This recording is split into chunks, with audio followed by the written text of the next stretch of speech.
Olá, seja bem-vindo ao Semanário do Pensamento. Nesta semana estaremos falando um pouco sobre Pitágoras e o neopitagorismo. Antes de mais nada, pedimos que se inscreva no canal e deixe a sua curtida. Esse pequeno gesto seu é muito importante para nós. Agora vamos ao que interessa. A soma dos quadrados dos catetos é igual ao quadrado da hipotenusa. Quem concluiu o ensino médio certamente já ouviu essa expressão.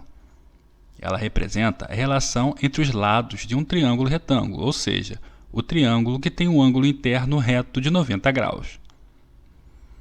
A hipotenusa é o lado maior do triângulo, enquanto temos os catetos adjacente, aquele que está junto ao ângulo de referência, e o cateto oposto.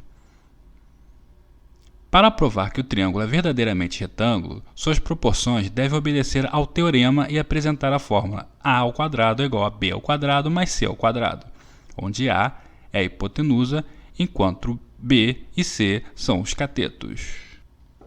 O mais famoso triângulo reto é formado pelos números 3, 4 e 5. Nota-se a sua simplicidade aritmética. Esta fórmula é universalmente conhecida como o Teorema de Pitágoras. Este teorema foi base para a geometria desenvolvida na Antiga Grécia e que foi fundamental para o desenvolvimento da arquitetura e da engenharia que hoje se apresentam tão evoluídas. Pitágoras era um pensador, filósofo, matemático e geômetra, originário da ilha de Samos, na Grécia. É considerado um filósofo pré-socrático, fundador da escola pitagórica. Pouco se sabe sobre a vida do filósofo, dado que a maior parte do que chegou até nós sobre ele foi escrita bem após a sua morte. Porém, é conhecido que fora aluno da alta profetisa do templo de Delfos, Temistocleia, que era também filósofa e matemática. Talvez esta tenha sido a maior influência para a concepção pitagórica, que não se limitava ao pensamento e à matemática, mas a uma escola iniciática e semi-religiosa. Apesar de nascido em Samos, na Jônia, e ser considerado um pensador jônico, Pitágoras fundou sua escola de fato em Crotona, na Itália, para onde migrou por volta do ano 530 a.C., sendo assim um representante da passagem do pensamento jônico para a escola italiana. Antes, porém, ele viajara pela Grécia e pelo Egito, o que faz com que muitos estudiosos e intérpretes acreditem que o matemático tenha sido influenciado pelo pensamento egípcio, no qual a matemática já era muito presente. Como parte do movimento pré-socrático, o pensamento pitagórico considera a existência de um elemento primordial. Obviamente, este elemento não poderia ser outro senão o número. Essa concepção reflete-se no Tetractis, ou o grupo dos quatro, que consiste nos 4 primeiros algarismos, 1, 2, 3 e 4, que somados formam o número 10, e podem ser dispostos formando um triângulo perfeito. Assim, simbolizam a relação perfeita. Mas além do número e das proporções, esta escola também defende a existência da imortalidade e da transmigração da alma. O pitagorismo representa uma longa tradição na antiguidade. Ele existiu por volta de 10 séculos na Grécia e persistiu no período helenista através dos neopitagóricos. Os pitagóricos foram tão importantes para o desenvolvimento da matemática que o próprio termo teria surgido a partir deles, mathematikos, em grego antigo. Na concepção desses pensadores, a matemática seria um sistema de pensamento feito em bases dedutíveis, ou mais poeticamente, o alfabeto no qual os deuses teriam usado para escrever o universo.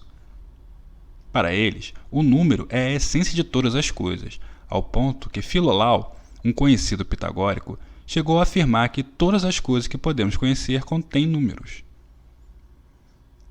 A harmonia era considerada um conceito fundamental pela escola. Dessa forma, ela também influenciou o desenvolvimento da música desde aquele tempo. Assim, a teoria musical fora incluída na antiguidade como uma disciplina matemática. Esta concepção representa a busca por uma harmonia cósmica na qual todas as coisas se encontram de certa forma relacionadas e equilibradas. Quando Pitágoras iniciou sua escola, os tiranos da Grécia Antiga incentivavam e estimulavam o surgimento e o crescimento de cultos religiosos para garantir a continuidade do seu poder. Talvez esta tenha sido a principal influência para o misticismo associado à sua escola. Criam seus discípulos, tal qual o professor, na teoria conhecida como a harmonia das esferas. Esta afirma que no universo, estrelas e planetas se movem de acordo com equações matemáticas, que corresponderiam a notas musicais, e isto era coordenado pelos deuses. Na prática da escola, os alunos eram obrigados a fazer um voto, pelo qual se comprometiam a observar a prática religiosa e de ascese, que consiste na busca do desenvolvimento espiritual abrindo mão dos prazeres mundanos. Assim, eles também viviam como em mosteiros, e todos os bens eram comuns a todos os membros, de acordo com a frase atribuída ao fundador da escola: todas as coisas em comum entre amigos. Outro voto solicitado aos membros da escola era o do silêncio. Os discípulos eram orientados a fazer o voto para não revelar os símbolos, como eram conhecidos os ensinamentos de Pitágoras, aos não-alunos. Acredita-se que, também, eram defensores do vegetarianismo e que o próprio fundador da escola seria um crítico da crueldade para com os animais, e por isso não os teriam como parte de sua alimentação. Por fim, Pitágoras influenciou não só uma legião de filósofos, pensadores e matemáticos gregos, como foi fundamental para o desenvolvimento de grandes nomes da filosofia, como Aristóteles e Platão, assim como foi citado por nomes como Copérnico, Dante Alighieri, Mozart, John Dee, Einstein, Shakespeare, entre outros. Sua sociedade serviu de modelo também para a constituição da Sociedade Maçom e a Rosa Cruz usa seu símbolo. Enfim, Pitágoras e seus seguidores foram fundamentais para o desenvolvimento das ciências, das artes que chegaram até os nossos dias. Se hoje temos grandes arranha-céus, devemos agradecer aos matemáticos e pensadores como Pitágoras e seus seguidores, que se dedicaram ao estudo dos números e puderam desenvolver tanto a geometria, a física, a matemática, a engenharia e a arquitetura. No próximo vídeo falaremos um pouco sobre o estoicismo. Se não se inscreveu, se inscreva lá que vai chegar a informação quando o novo vídeo estiver disponível. Dá uma curtida no canal e aguarde novidades. Obrigado por nos assistir e se mantenha pensante. Valeu!